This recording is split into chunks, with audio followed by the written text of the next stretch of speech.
Baik, Assalamualaikum warahmatullahi wabarakatuh, teman-teman mahasiswa. Selamat siang menjelang sore.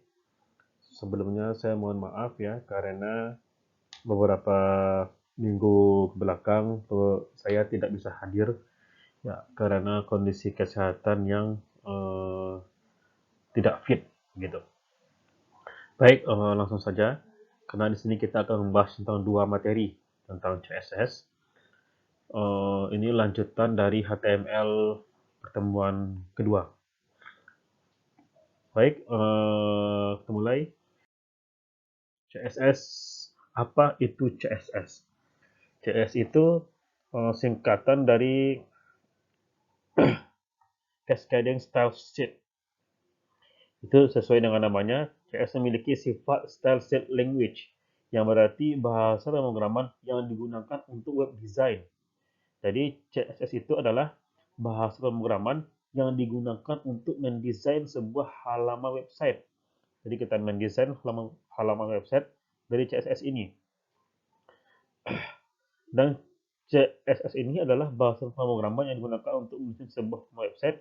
Dengan mendesain halaman website, CSS menggunakan penanda yang kita kenal dengan ID dan class. Itu. Seperti yang sudah kita pelajari tentang pengelolaan ID dan class pada tutorial HTML itu. Jadi gini, lebih jelasnya seperti ini. Kalau kita membuat sebuah website itu seperti kita membuat uh, sebuah boneka mannequin yang bisa bergerak, seperti itu. Jadi boneka mannequin ini aja yang tanpa pakaian itulah HTML. Jadi hanya boneka mannequin aja itu HTML. Ya, boneka mannequin aja tanpa pakaian itu HTML. Boneka mannequin yang sudah diberi pakaian, baik itu pakaian laki-laki atau perempuan, itulah CSS. CSS itu adalah uh, memperindah dari boneka mannequin itu. Pakaian memperindah dari boneka mannequin. Sama seperti CSS memperindah dari HTML itu. Jadi itu HTML itu adalah boneka mannequin. Pakaian diberi pakaian, jadi bagus boneka mannequinnya. Diberi CSS lebih bagus HTML-nya. Dan boneka mannequin ini bisa kita gerakkan dengan uh, sebuah teknologi yang bisa kita masukkan ke dalam boneka mannequin seperti teknologi robot. Sama seperti CSS, dia juga bisa kita kendali. Dia juga bisa memiliki pemikiran sendiri otak itu dengan menambahkan JavaScript seperti itu. Jadi eh, itu perumpamaannya. Sekarang fungsi dan penggunaan CSS. CSS dapat mengubah font, ukuran font, warna, dan format font, mengatur ukuran layout, lebar, tinggi, dan warna elemen, mengubah tampilan form, mengubah halaman website, dan yang responsif, dan masih banyak lagi yang dapat dilakukan oleh CSS. Dan untuk mendesain font dapat dilakukan dengan mendefinisikan font untuk mengatur warna sesuai dengan yang kita inginkan. Margin digunakan untuk mengatur jarak pada luar elemen tertentu. Mengatur warna atau gambar pada background bisa menggunakan perintah background. Mengatur ukuran font menggunakan font size, jenis font menggunakan font family, dan banyak lagi lainnya. Ini contohnya. Ini oke, ini tadi contoh yang di kiri ini adalah website yang tanpa CSS. Yang di kanan adalah website yang menggunakan CSS. Jadi seperti yang bilang tadi, ini seperti mannequin yang tanpa pakaian itu tampilannya itu sangat tidak enak dilihat mata. Ini dengan menggunakan CSS yang sudah enak dilihat oleh mata. Sudah ada seninya seperti itu. Oke, sekarang kita cara penggunaan CSS. Nah ini, file CSS disimpan dengan ekstensi .css. Kemudian diimport atau dihubungkan ke dalam file HTML atau PHP yang ingin kita desain dengan CSS menggunakan coding seperti ini codingnya. Dengan tag link seperti dari sini digunakan untuk menghubungkan file HTML dengan file CSS. Dan sintak di atas diletakkan pada file HTML. Pada atribut rel dan tipe dan type di tag link digunakan untuk mendefinisikan bahwa yang dipanggil atau yang dihubungkan adalah file stylesheet atau CSS. Kemudian atribut harfiah ini digunakan untuk meletakkan file CSS. Nih, letaknya ada letak file dari CSS ini. Pada contoh ini adalah file CSS terletak di dalam satu folder atau directory dengan file HTML yang kita gunakan. Jadi dalam setiap penggunaannya ini kita harus memiliki dua file, yaitu pertama file HTML yang merupakan isi dari website kita dan file CSS untuk file lain lagi, file CSS itu sebagai nanti seninya atau tampilannya, mengubah tampilannya. Cara penulisannya itu ada 3, yaitu inline CSS, internal, dan eksternal. Inline CSS, teknik penulisan sintaks CSS dengan inline CSS adalah teknik dengan cara penulisan sintaks CSS yang tidak memerlukan selektor atau ID dan kelas, sehingga sintaks CSS diletakkan atau langsung disisipkan pada elemen HTML. Sintaks CSS diletakkan dalam atribut style.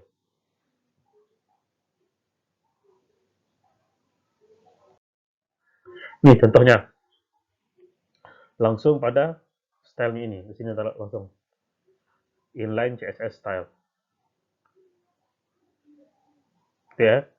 Oke, sekarang ada internal CSS style, yaitu teknik penulisan dengan cara penulisan sintaks CSS yang diletakkan satu file dengan file HTML atau file PHP. Sintaks CSS diletakkan di dalam tag style dan diakhiri dengan tag garis miring style. Ini penutup dari Penutup dari sebuah penutupnya kalau pembuka style, penutupnya itu adalah slash style. Jadi setiap ada pembuka ada penutup. Penutupnya dengan tanda slash. Yang biasanya tag style ini di antara tag style dengan tag slash style itu diletakkan pada bagian tag head pada HTML. Seperti ini. Ini.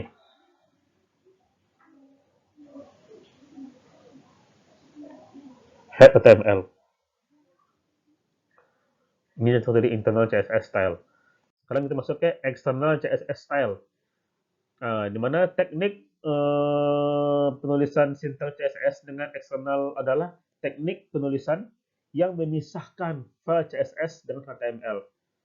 Penggunaan CSS yang baik adalah menggunakan teknik CSS ini karena kode program kita tidak berantakan. Jadi ini yang sebaiknya kita gunakan yang ini karena kita akan memisahkan tampilan dengan file HTML yang kita bikin.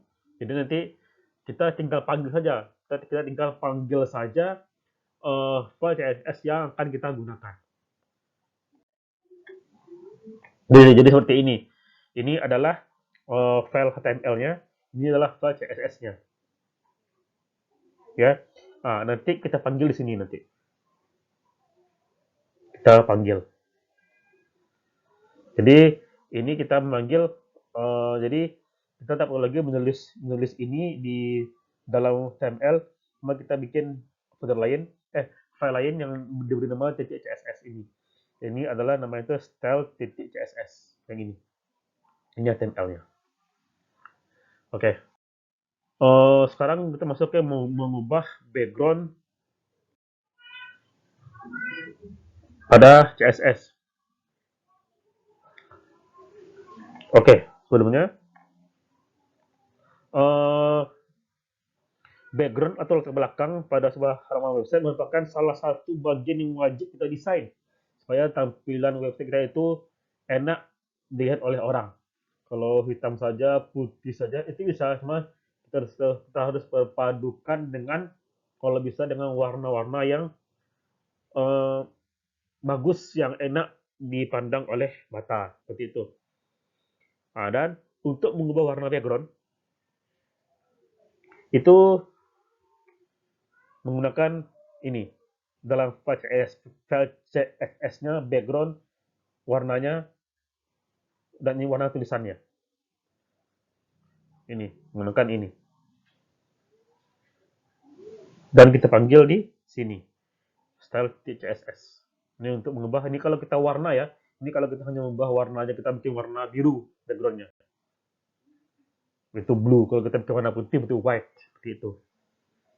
Warna backgroundnya. Ini kalau hanya warna, kalau bukan gambar. Ini kalau gambar gini. Kalau gambar, kita di dalam file CSS-nya, itu kita bikin URL dan nama gambarnya. Ini gambarnya gambarku. Itu tadi warna, sekarang ini gambar, ini warnanya, warna tulisannya, dan ini kita panggil.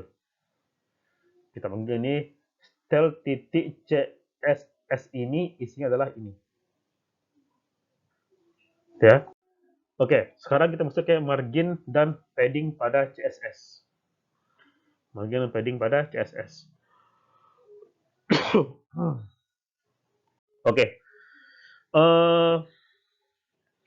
Margin dan padding merupakan yang paling banyak digunakan dalam mendesain sebuah website dengan menggunakan CSS.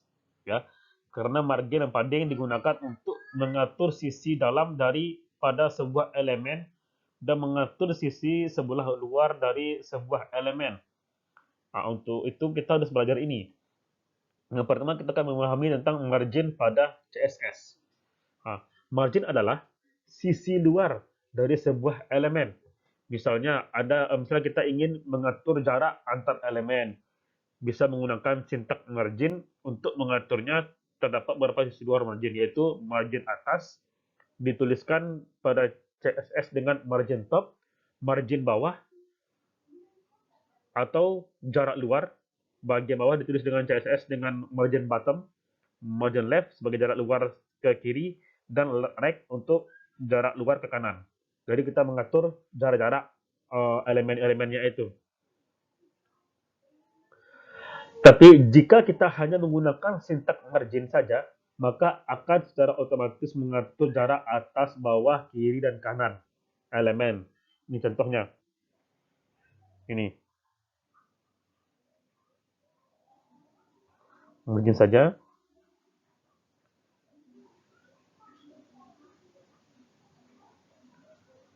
Ini hasilnya seperti ini. Nanti. Kita marginnya, ini tadi marginnya kita ubah. Oke. Sekarang padding pada CSS. Padding adalah sisi dalam dari sebuah elemen. Nah, kita bisa menggunakan sintak padding untuk mengatur jarak pada sisi dalam sebuah elemen yang kita tentukan. Sama seperti margin yang memiliki sisi-sisi seperti top, left, right, bottom. Jenis padding yaitu padding di atas dituliskan pada padding top, padding bottom, left, dan juga padding right. Sama tadi seperti margin. Jika kita menggunakan sintak padding saja, maka akan secara otomatis mengatur jarak atas, bawah, kiri, dan kanan. Seperti yang margin tadi, sama. Ini yang margin tadi, ini file CSS-nya. Ini ya. Padding left 10, padding, ini padding saja. Ini nanti hasilnya dari program yang tadi. Oke, lanjut. Sekarang kita masuk ke font pada CSS. Ini nanti kalau kecepatan nanti bisa di post saja ya. Karena ini kita akan membahas dua materi, dua pertemuan, makanya agak dicepatkan supaya nanti filenya tidak terlalu besar. Oke, sekarang kita mengenal font pada CSS. Pada ini kita akan menjelaskan cara melakukan pengaturan font dengan CSS. Misalnya seperti mengubah font, mengatur ukuran font, warna font, serta jenis dan bentuk font. Garis miring seperti itu, huruf tebal atau tulisannya itu miring atau garis gimana lah nanti kita mengubah font-fontnya. Ada beberapa sintaks CSS yang digunakan untuk mengatur font. Itu pertama ada font size. Font size digunakan untuk mengatur ukuran font. Font weight digunakan untuk mengatur ketebalan font. Font family digunakan untuk mengubah jenis font. Font style digunakan untuk mengubah gaya pada font. Font color digunakan untuk mengubah warna pada font. Seperti ini, font color red, font family sans serif jenis fontnya, font style itu normal. Ini adalah file CSS-nya. Ini adalah file HTML-nya. Ini kita panggil file CSS-nya.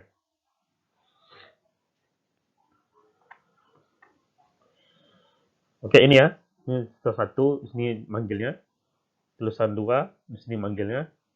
Tulisan 3, di sini kita panggilnya. Seperti itu. Oke, sekarang kita masuk ke hyperlink pada CSS. Hyperlink merupakan link yang dibuat untuk mengalihkan halaman saat diklik. Nah, hyperlink atau link dibuat dengan menggunakan tag A dan diakhiri dengan tag /A di HTML. Dan untuk mempercantik, mengubah atau mengatur hyperlink dengan CSS, caranya adalah dengan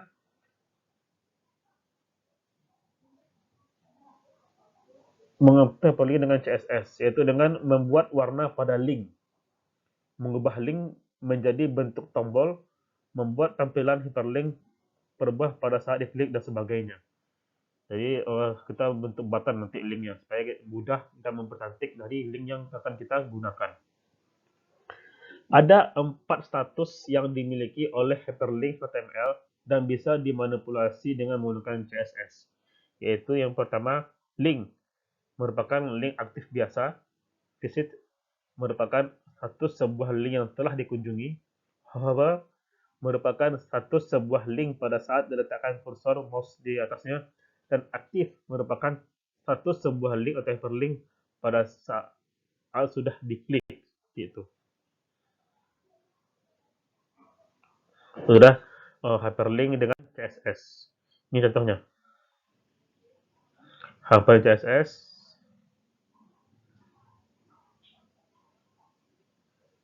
Ini linknya. Font size yang itu 20 nanti. Link hovernya itu red. Link itu color itu adalah blue. Ini manggilnya style CSS. Klik di sini nanti. Ini adalah nama dari tombolnya nanti atau linknya. Klik di sini. Oke, sekarang masuk ke format teks pada CSS.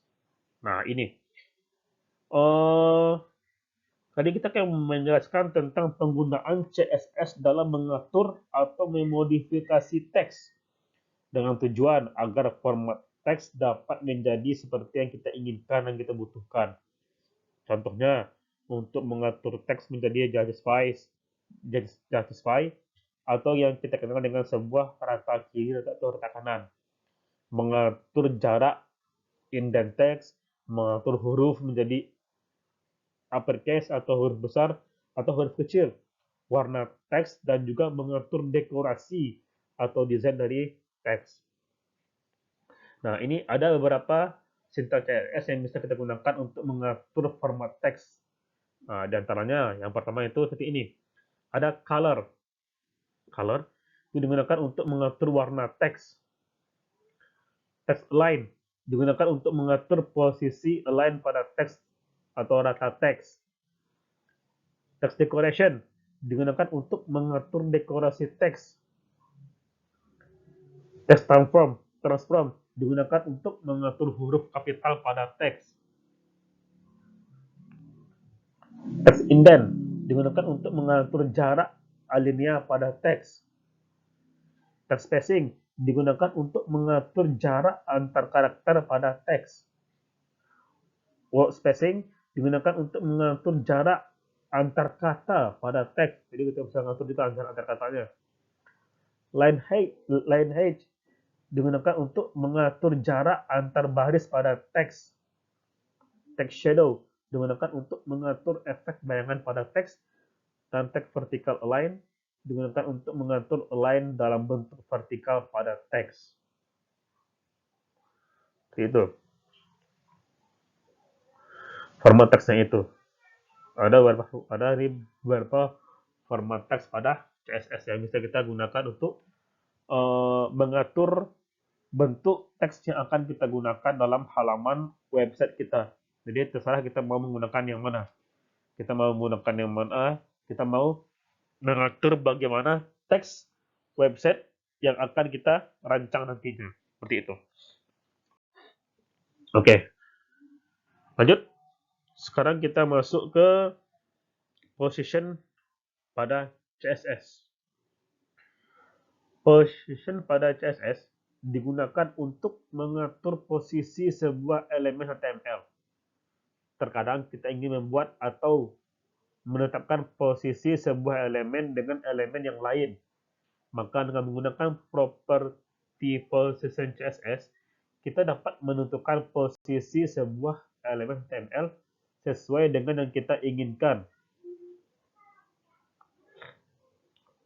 Oke. Gini.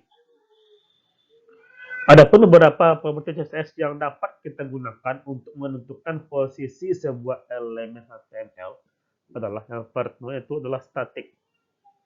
Pada static ini, posisi static ini digunakan untuk mengatur elemen menjadi statis secara default. Elemen akan mengikuti posisi normal secara default. Relatif, sebuah elemen HTML yang menggunakan posisi relatif akan terletak pada posisi normal.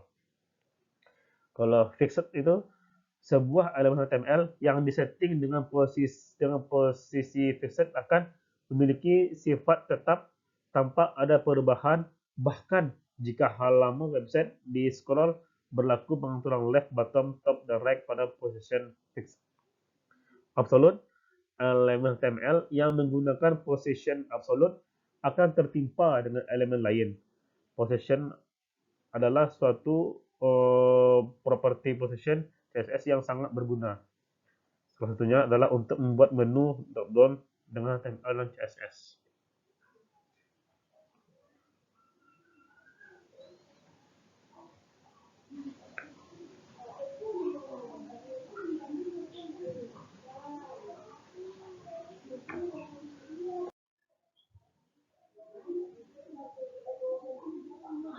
Oke, sekarang kita masuk ke mengubah border pada CSS.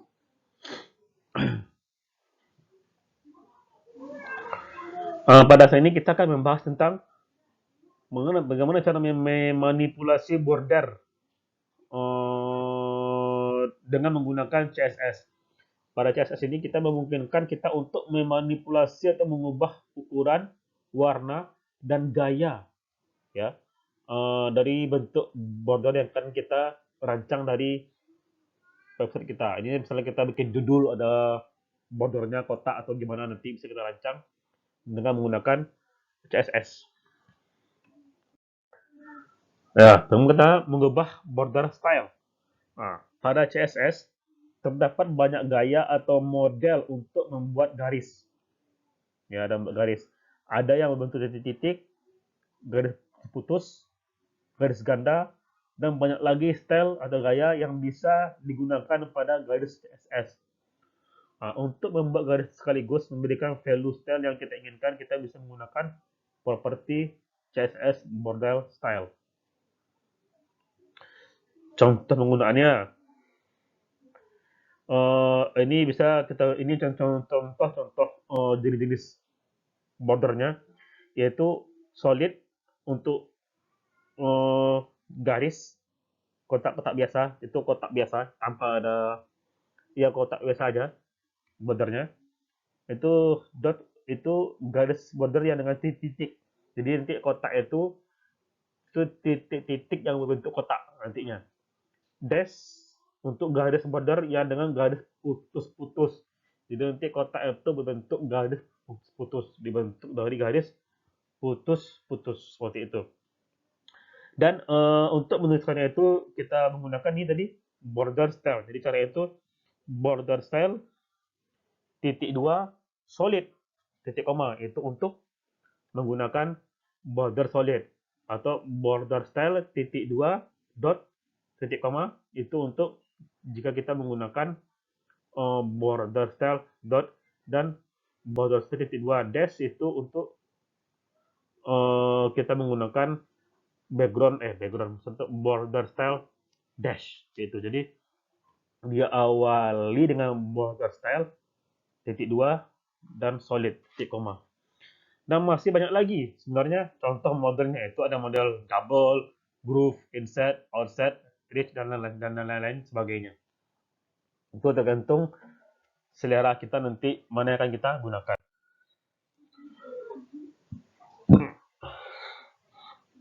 Nah ini sekarang kita mengatur ukuran dari bordernya, ukurannya ya. Untuk mengatur ukuran pada border kita bisa menggunakan properti CSS yaitu border width. Contoh, kita menggunakan kotak yang biasa solid, ini dia border style solid, dan kita menggunakan ukuran yang sudah 5px ini. Jadi border style itu kotak, ukuran itu adalah 5px ini. Ini ukurannya sekali lagi tergantung desain yang akan kita gunakan nantinya. Cara tulisannya. Sekarang kita masuk ke pemberian warna kepada border. Tadi untuk memberikan warna pada garis digunakan properti CSS yaitu border color. Ini ya ini. Kalau ini berarti bordernya itu bentuk dot yaitu titik-titik. Jadi nanti bordernya itu berupa kotak yang garisnya itu titik-titik dengan ukuran 10px dan warna itu adalah merah. Warna bordernya seperti itu. Ini red. Border color red.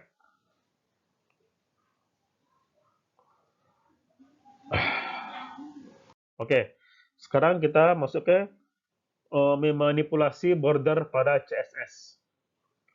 Cara untuk memanipulasi atau mengubah folder dengan cepat menggunakan CSS bisa langsung menggunakan properti CSS border dan mengisi langsung value ukuran, jenis, garis, dan warna untuk cara cepatnya. Seperti ini. Border 1px solid blue. Berarti border. Aduh. Tadi dah border ukurannya itu ini maaf ini terlek border 1px solid berarti border ukuran itu 1px solid dan blue tadi itu. Oke, sekarang kita masuk pada border pada CSS. Nah, ini beberapa properti yang digunakan untuk mengubah tampilan border dengan CSS. Pertama ada border bottom, yaitu mengatur garis yang terletak di bawah. Border bottom color, yaitu mengatur warna garis yang terletak di bawah. Border bottom style, mengatur jenis style garis yang terletak di bawah. Border bottom width, yaitu mengatur ukuran garis yang terletak di bawah. Border color, mengatur warna garis. Nah, itu ini banyak lagi adalah border left color, border left style, border left width, border right color, right style, right width, border style, border top color, top style, top width, dan width. Dan ini adalah border-border pada CSS yang bisa kita rancang nantinya. Oke, sekarang kita masuk ke mengubah list dengan CSS. Sekarang masuk ke mengubah list dengan CSS. CSS memiliki kemampuan untuk memanipulasi atau mengubah list HTML. CSS sangat berguna ketika kita ingin membuat draft atau daftar list dengan model tertentu. Misalnya kita ingin berbentuk angka, titik, Romawi, kotak, dan lain-lain sebagainya. Untuk penggunaannya, kita menggunakan list style type, yang berarti tipe gaya list. Contohnya ini, list style type square. Kita nanti akan membuat sebuah list dengan berbentuk square, kotak-kotak. List style type circle, list bentuk circle. Jadi itu ada misalnya nanti lingkaran nanti apanya, bentukan listnya. Juga ada list upper alpha, itu list berbentuk angka, berbentuk alfabet. Nah, bentuk alfabet. List style type upper Roman, list bentuk angka Romawi, dan juga ada list style type non, itu untuk menghilangkan tanda list. Jadi untuk menghilangkan tanda list yang kita bikin, cukup menggunakan list style type itu non, seperti itu.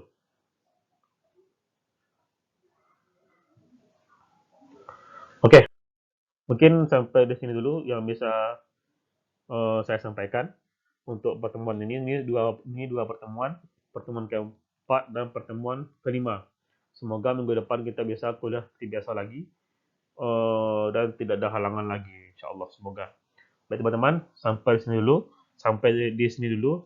Bagi teman-teman yang masih bingung, yang masih ingin mendiskusikan sesuatu, silakan kita diskusikan nanti di grup, dan nanti kita akan berdiskusi bersama di sana.